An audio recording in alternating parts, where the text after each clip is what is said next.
రథసప్తమిని పురస్కరించుకుని వివేకానంద యోగా కేంద్ర ఆధ్వర్యంలో ఆర్ట్స్ కాలేజ్ మైదానంలో సామూహికంగా 108 రౌండ్లు సూర్య నమస్కారము నిర్వహించడం జరిగింది.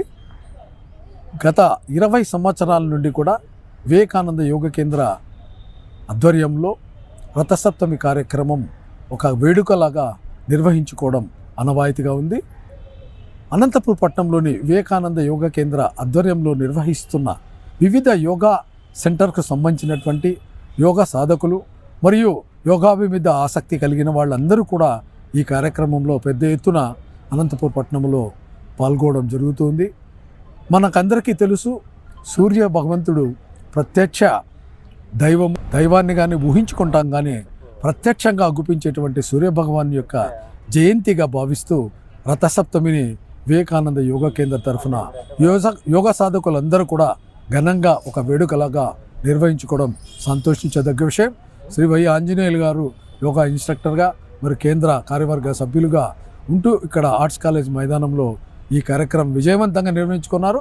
మరి మా సహచర సభ్యులందరూ కూడా దివాకర్ గారు, పుల్లయ్య గారు, మరి మారుతి ప్రసాద్, గురురాజరావు గారు, తారక రామయ్య, మరి ఇత్యాది మిత్రులందరూ కూడా ఈ కృష్ణ అందరం కూడా ఈ కార్యక్రమాలన్నీ విజయవంతంలో భాగస్వామ్యం వహిస్తున్నారు. అందరికీ ఈ రథసప్తమి శుభాకాంక్షలు తెలియజేస్తూ అందరూ కూడా మున్ముందు ఇంకా యోగా కార్యక్రమాలను ముఖ్యంగా విద్యార్థులకు శిక్షణ ఇవ్వడంలో అందరూ బాధ్యతగా అందరూ పాల్పంచుకోవాలని కోరుకుంటున్నాం. ముఖ్యంగా ఈ ఆర్ట్స్ కాలేజ్ మైదానంలో రథసప్తమి వేడుకలను జరుపుకున్నాము. మామూలుగా రథసప్తమి అంటే మనకు బ్రహ్మదేవుడు రథాన్ని సిద్ధం చేసి ఇచ్చిన రోజు కాబట్టి దీన్ని రథసప్తమి అంటాం. సూర్య జయంతి అంటే సూర్యుడి పుట్టినరోజు అని మామూలు జనరల్గా చెప్పుకుంటాం. కానీ మనకు సూర్యకిరణాలు మొట్టమొదటిసారిగా భూమిని తాకిన రోజు కాబట్టి దీన్ని సూర్య జయంతి అని కూడా పిలుస్తాం. సూర్య భగవానుడు మనకు కనపడే ప్రత్యక్ష దైవము. కానీ సూర్యుడు ఇంకా మన బ్రహ్మాండంలో 11 మంది సూర్యకే గోళాలు ఉన్నాయి, మొత్తం 12. ఆ 12 నామాలతో గుర్తుగా మనము 12 రౌండ్లు 12 కౌంట్లు సాధన చేస్తూ ఉంటాము. మనకు సూర్యునికి నమస్కారం చేసుకోవడం, సూర్యుడు నమస్కార ప్రియుడు కాబట్టి ఆయనకి నమస్కారం చేయడం వల్ల మనకు సంపూర్ణమైన ఆరోగ్యాన్ని కలగజేస్తాడు. నమస్కారం. ముఖ్యంగా 39 టీవీ ప్రేక్షకులకి నమస్కారం.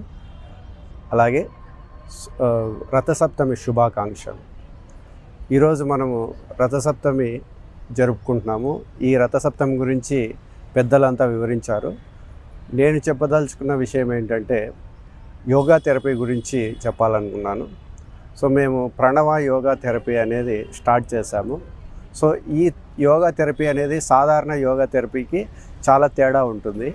ఎందుకంటే మేము శాస్త్రీయ విధానంలో కొన్ని యోగా ప్రాప్స్ను ఉపయోగించి ఈ యోగా థెరపీ అనేది చేయడం జరుగుతుంది. దీనివలన ఈ ప్రాప్స్ అనేటివి యూజ్ చేయడం వలన మనకు పర్ఫెక్ట్ బాడీ అలైన్మెంట్ అనేది వస్తుంది. ఎప్పుడైతే పర్ఫెక్ట్ బాడీ అలైన్మెంట్ వస్తుందో మనలో ఉన్నటువంటి బాడీలో ఉన్నటువంటి అన్ని ఆర్గాన్స్ అలాగే మన నర్వస్ సిస్టమ్ అంతా కూడా బాగా యాక్టివ్ అయ్యి ఎలాంటి డిసీజ్ ఉన్నా కూడా అది తొలగిపోవడానికి అవకాశం ఉందన్నమాట.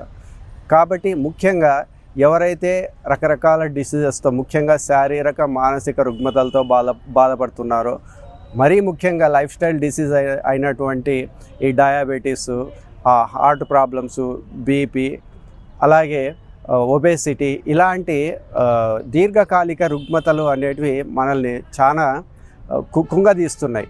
సో ఇలాంటి సందర్భంలో మనము ఇలాంటి యోగా థెరపీ అనేది మనము ఫాలో అవ్వడం వలన ఖచ్చితంగా మనం మంచి రిజల్ట్స్ను సాధించగలుగుతాం. నాకు ఈ అవకాశం ఇచ్చినందుకు ధన్యవాదాలు. Thank you.